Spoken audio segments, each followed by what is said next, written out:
নারায়ণগঞ্জের ফতুল্লায় gas leakage থেকে বিস্ফোরণে ৩ শিশু সন্তান সহ দগ্ধ হয়েছেন স্বামী স্ত্রী। আশঙ্কাজনক অবস্থায় তাদের জাতীয় বার্ন ইনস্টিটিউটে ভর্তি করা হয়েছে। তাদের দেখতে গিয়ে সর্বোচ্চ চিকিৎসার আশ্বাস দেন স্বাস্থ্যমন্ত্রী।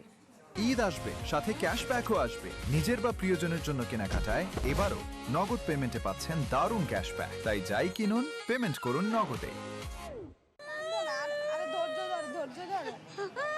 নারায়ণগঞ্জের ফতুল্লার গিরিধারায় গ্যাস লিকেজ থেকে বিস্ফোরণে দগ্ধ মেয়ে সালমা, মেয়ের জামাই আবুল কালাম ও তাদের ৩ সন্তান। তাই তো হাসপাতালের সামনে মা মরিয়ম বেগমের এই আহাজারি।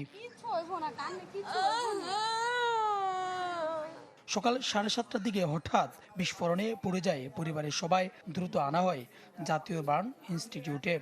আমি যেমন 7টার সময় ঘরে বসি, এই সময় আমার কইছে আপনার মেয়ের জামাই নাতি এরা পুরিয়া সব ছাপা হয়ে গেছে। যে আমার নাতি যে 3 ঘর এরা মানে একটু মিডিয়াম আছে আর কি, আর মায়ের জামাইটা আর মাইয়েটা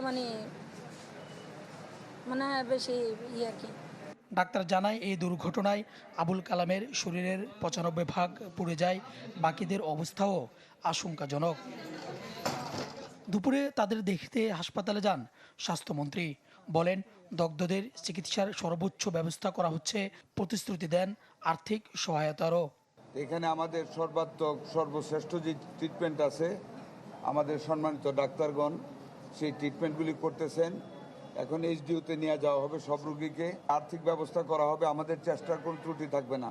এমন দুর্ঘটনা রোধে আন্তঃমন্ত্রণালয় বৈঠক করে দ্রুত করণীয় নির্ধারণের কথা জানান মন্ত্রী।